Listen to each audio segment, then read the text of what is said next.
Uhum. Então, ao que tudo indica, a Casa CE desabou de vez. É tempo de Manuel Fernandes aceitar este facto? Sim, a Casa CE era a terceira força política no Parlamento, de repente torna-se uma força extra-parlamentar, que era vista como forte. Nós estamos a ver a Casa CE a perder terreno no espaço político em Angola. É hora de Manuel Fernandes tomar uma outra estratégia para ver se pode congregar até ou mais partidos para esta coligação, porque, do contrário, pode, se não tomar cuidado, se calhar pode vir a morrer nas próximas eleições, porque há uma lei que determina que aquele partido que não concorrer ou se apresentar uma determinada percentagem dos resultados do voto pode ser extinto. Quer dizer, nós temos aqui mecanismos que matam os instrumentos democráticos do país. Praticamente Angola deverá ser um dos poucos países no mundo a fazer isso, com leis que matam os partidos políticos. E a nossa lei determina que o próprio Estado deve promover e ajudar a promover a democracia. E quem promove a democracia são também os partidos políticos. Então, não podemos ter uma lei que ainda mata os partidos políticos. Uhum. Vamos agora passar para a viagem do Presidente da República à China. João Lourenço prepara a terceira viagem à China e na bagagem o chefe do Estado devem estar, na bagagem do chefe do Estado devem estar a dívida e o fortalecimento das relações.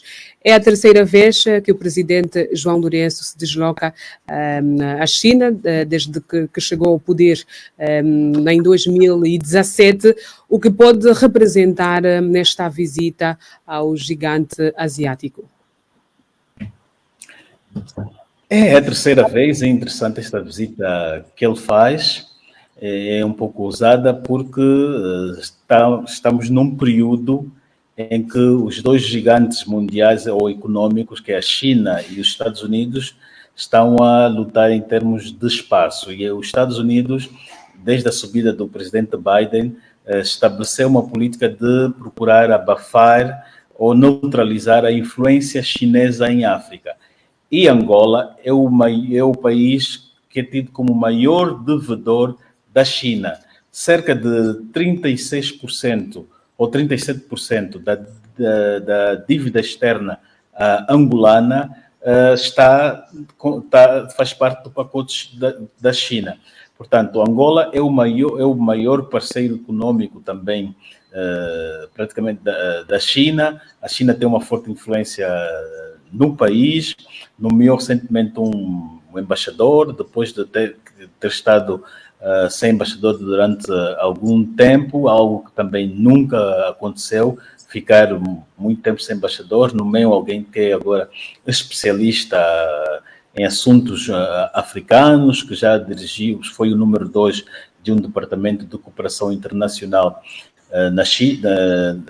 lá na China, e vê-se que a China andou a refletir, a avaliar as relações entre os dois países e finalmente decidiu mandar um embaixador. Agora, o presidente João Lourenço a ir para lá, é provável que haja na agenda trabalhos destinados a fazer propostas relacionadas a moratórias respeitante a dívida que tem com a China, porque a dívida que nós temos, que Angola tem com a China, por vezes tem nos causado algum sufoco econômico, e penso que João Lourenço está no fim de mandato, tem coisas por concretizar, obras por fazer.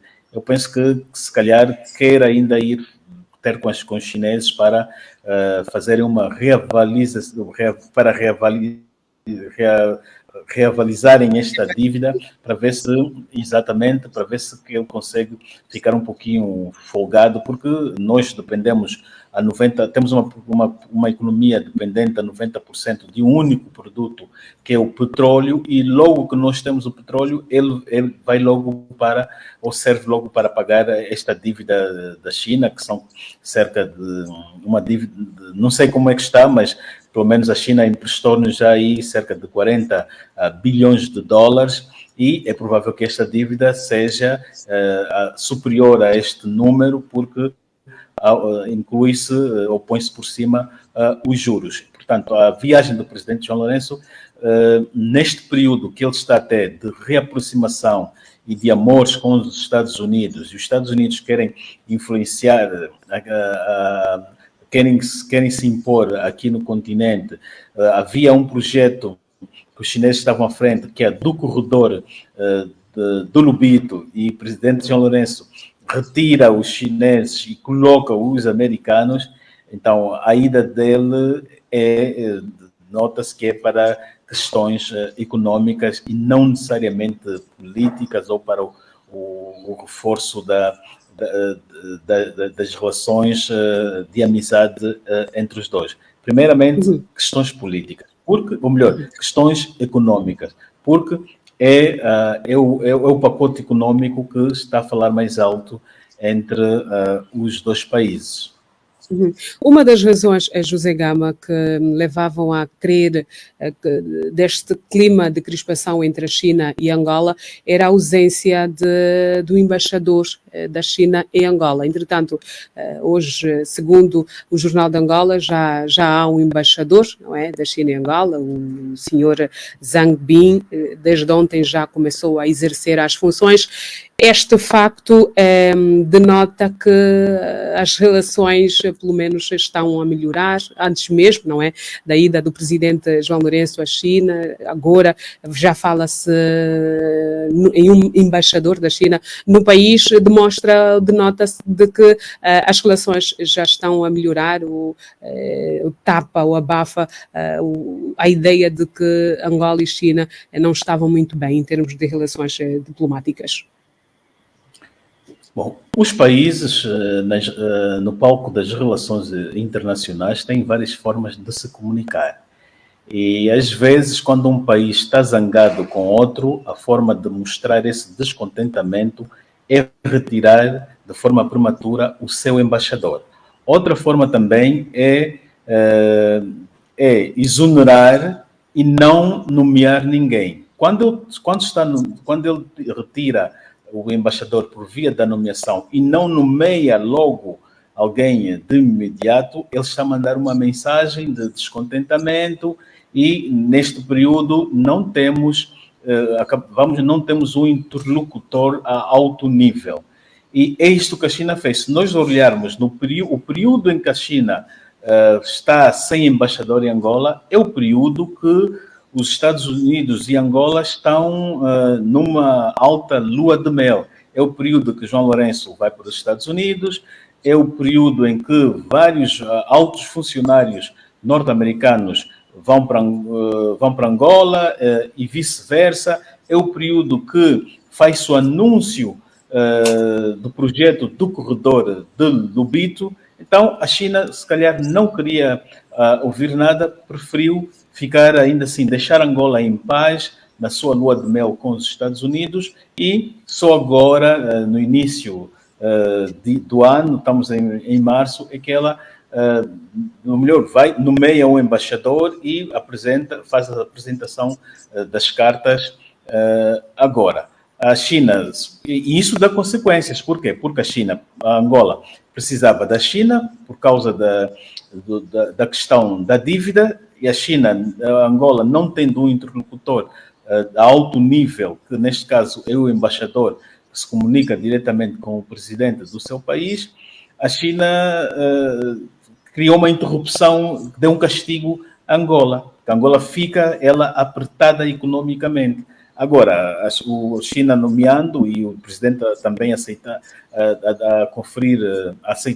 as cartas, estão a normalizar os contactos diplomáticos a nível de embaixador com o Mirex e também com o presidente da República. E a China, como dizia, enviou um alto funcionário que domina bem as relações a África e a China, um diplomata que também já teve passagem pela Nigéria, conhece os hábitos que nós temos, que não se diferem muito também com os da Nigéria, que é em termos burocráticos.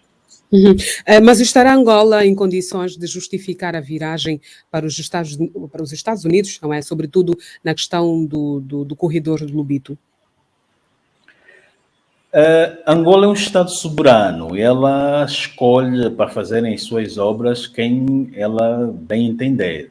Se ela acha que Angola tem uma razão muito boa, que é este corredor de Lobito, ou melhor, a linha férrea de Angola, depois da feitura da paz, elas foram reabilitadas pela China. E com a China tivemos problemas, que eram obras descartáveis, linhas férreas que os comboios depois passavam a ter acidentes, saíam dos carris. Portanto, o Angola pode dizer que preferiu ir para um mercado ou para ir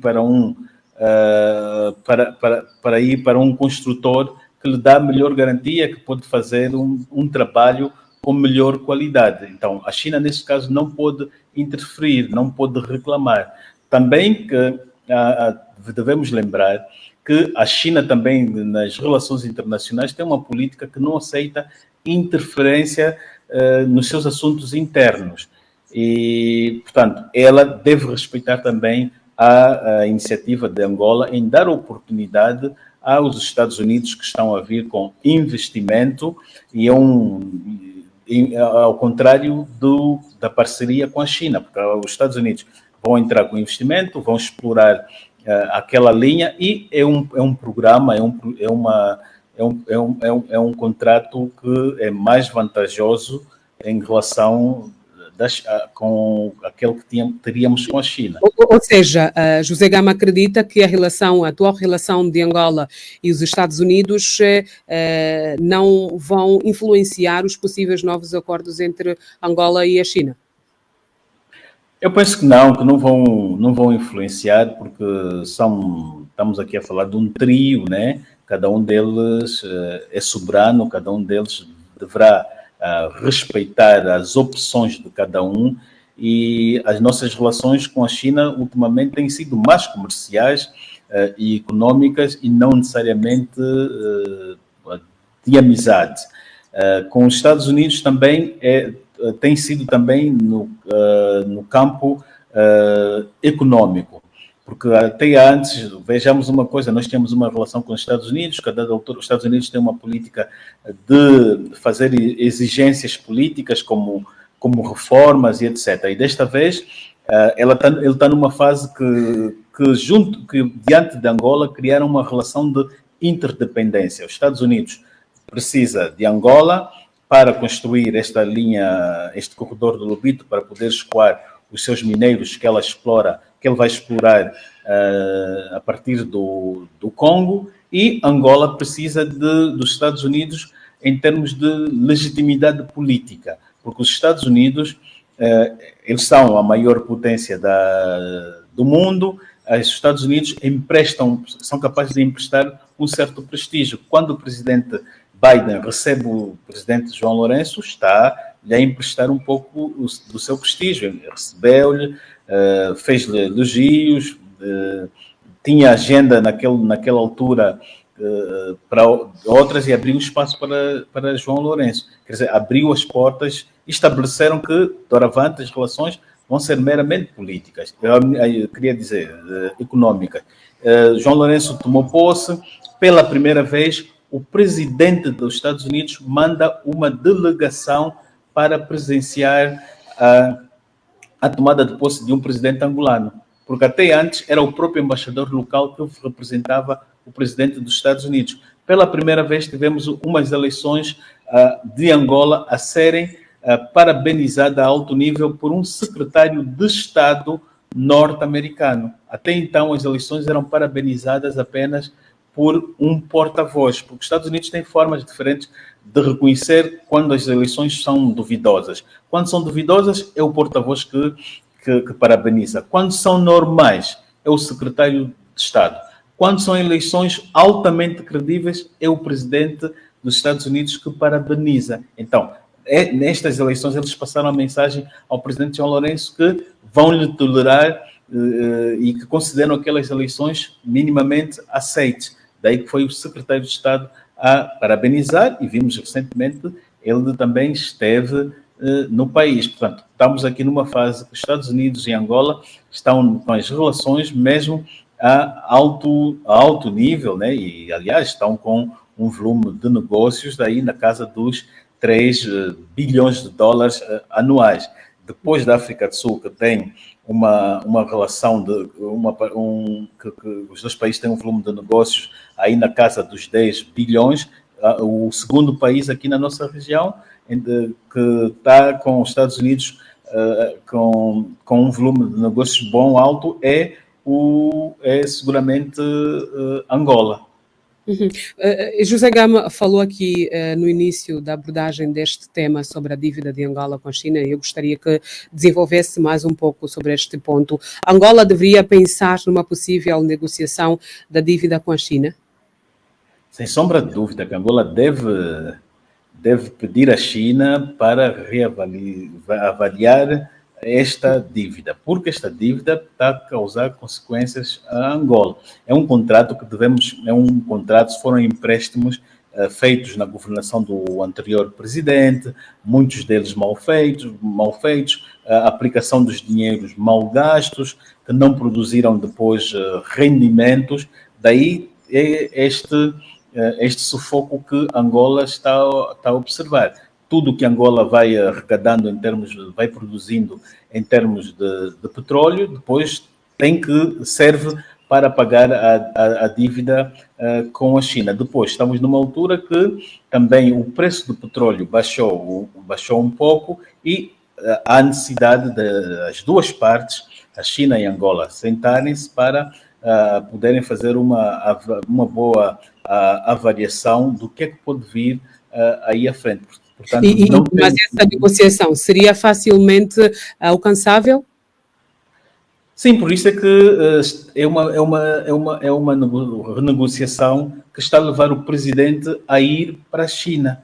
Vejamos uma coisa, geralmente quando um presidente está em funções, durante o mandato, ele viaja uma vez para um determinado país.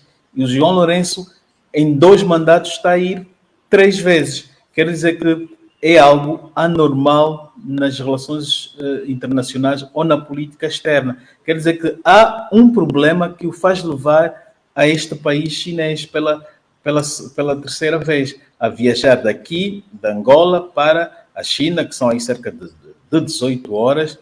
Quer dizer que há um problema urgente que requer a presença dele em território chinês e ele convencer. Agora, e veja uma coisa, é a 3ª vez. E é o presidente João Lourenço a sair da Angola para a China, não um líder chinês em Angola. Quer dizer que o problema, o interesse é do presidente João Lourenço. Falou aqui em convencer, de que argumentos Angola se poderia munir para convencer a China de negociar ou a negociar a dívida? Nestes casos, podem negociar como? Se ele tem que pagar a dívida em 20 anos, ele pode pedir aí que paguem a dívida para que estiquem mais alguns anos e possam reduzir também a quantidade de petróleo que vamos passar a exportar para a China. Ele pode negociar nesses termos. Aliás, quando houve o período de Covid, a China decretou-nos uma moratória para nós, para Angola, que foi no sentido, durante aquele período, não iríamos ter cobranças nenhuma. E nós quando terminou o Covid, eles voltaram ao estágio normal. E o que é que aconteceu? Tivemos aqui o câmbio do dólar depois a ser reajustado e a subir de forma gritante. Tivemos que fazer depois reajuste no preço dos combustíveis. Foi uma das consequências. Então, para já, e para não termos mais problemas do género, é necessário que ele vá para a China. É compreensível esta viagem que o presidente está a fazer. Mas José Gama diz que a dívida de Angola com a China trouxe vários problemas e problemas graves para o nosso país. Angola tem condições para negociar novos financiamentos? Condições... Ele continua a trazer problemas. Veja que o governo teve que estabelecer uma meta que vai reduzir de forma gradual os subsídios, a subvenção no preço dos combustíveis. Isso vai até 2025. Quer dizer, que ele fez uma previsão e vê que nós vamos ter consequências até 2025. Então, com estas consequências, Angola está preparada para negociar, não é? Novos financiamentos? Pode, veja, nós estamos aqui a enfrentar problemas, já estamos aqui a enfrentar uma crise econômica ou financeira. Nós, em 2019, estávamos com uma inflação a 17%. Hoje estamos com uma inflação de 20% a 21%. Quer dizer que a vida dos angolanos encareceu mais. Nós estamos aqui, estamos com um salário mínimo na ordem dos 36 mil kwanzas. Os sindicatos propõem 260 e o governo está com dificuldades de corresponder à demanda e às exigências destes sindicatos. Não há criação de postos de emprego. O que é que isso quer dizer? Estamos diante de uma crise econômica e o presidente precisa de ir para a China, nem que ir buscar mais empréstimos, ou nem que for pela China ou em outros países, para sairmos desta crise. Depois, há as consequências políticas. Ele saiu das eleições em 2022, fez promessas, tem projetos de construção de cerca de 70 ou 80 hospitais, tem barragens por fazer, hidroelétricas, tem projetos das energias verdes e, para isso, precisa de dinheiro. Se ele não ter dinheiro, fica com o mandato comprometido, ou seja, vai comprometer a eleição de um próximo candidato que for do MPLA. Ele precisa começar a trabalhar na apresentação na feitura de obras para apresentar em 2027, né? Que vai ser a altura que ele sai do poder, vai entrar outro. Ele precisa de preparar a entrada de outro, mesmo que ele fique por outras vias não convencionais, mas ele precisa de fazer este trabalho. Precisa mesmo de dinheiro. Mas acredita que, João Lourenço já está no último mandato, acredita que consiga, pelo menos conseguimos ver a intenção em resolver esta situação? Acredita que o Presidente da República, neste último mandato, consiga resolver essa questão da dívida? Restam-lhe mais 3 anos. E em política o tempo conta muito. Já 2022 para aqui, já estamos no segundo ano. E ele vai fazer o melhor de si para conseguir mais dinheiro, mais empréstimos, para ver se a produção também do petróleo pode ser favorável subindo. Tomou uma medida recentemente, qual foi? Que é a saída dos cartéis que controlam da OPEP, né, que são os cartéis que controlam a produção do petróleo no mundo. É uma medida que ele já tomou. Quer dizer que ele, para não ficar num quadro de controle, ele preferiu sair e ter uma autonomia, passar ele próprio a controlar a sua produção de petróleo. Então, há essa preocupação. Pode ser que ele consiga, né? Pelo menos é provável que ele tenha estabelecido uma meta, vá conseguir aí qualquer coisa que pode depois lhe favorecer. Mas a mensagem que há, que esses cenários todos nos transmitem, é que o presidente está numa situação de aflição econômica. Uhum. Vamos então passar para outro tema. A proposta de lei da nova divisão político-administrativa foi aprovada na generalidade, apesar das discussões acesas no Parlamento e do apelo da UNITA, e não só, não é, da sociedade civil. O documento foi aprovado, o MPLA votou a favor. O que representa para si, José Gama? Nós estamos diante de uma promessa ainda que o Presidente reiterou no dia 3 de fevereiro, em que ele apresentou uma hierarquia de prioridades daquilo que seriam a sua agenda, que é, primeiro, seriam a divisão do país em províncias, depois levar o pacote para a Assembleia, para aprovação, que acaba de fazer, e, por último, que ele apresenta nas suas prioridades são as autarquias. Vamos ter agora mais províncias, e mais províncias. Vimos que o Presidente, no seu discurso do dia 3, prometeu depois reativar o Departamento de Quadros do MPLA para trabalhar, para ver a questão dos cargos que as mais províncias vão ter, que é de vice-governadores, administradores distritais ou municipais.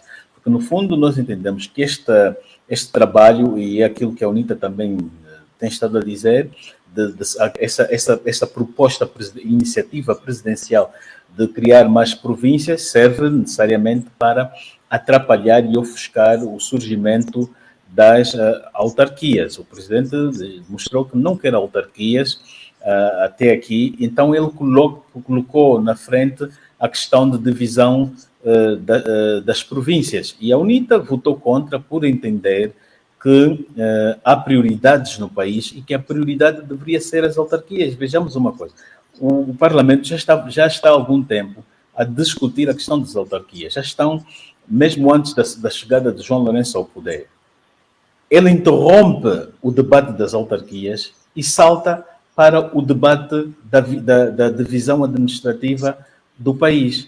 Quer dizer, ele criou aqui um instrumento de atraso do pacote das autarquias. Nós vimos ontem o ministro Adão de Almeida a dizer que a UNITA, o MPLA apresentou 11 propostas já e a UNITA apresentou apenas 2 ou 3. E ele faz uma comparação questionando publicamente quem de facto tem mais interesse. É o que apresentou 11 propostas ou de 2 ou de 3.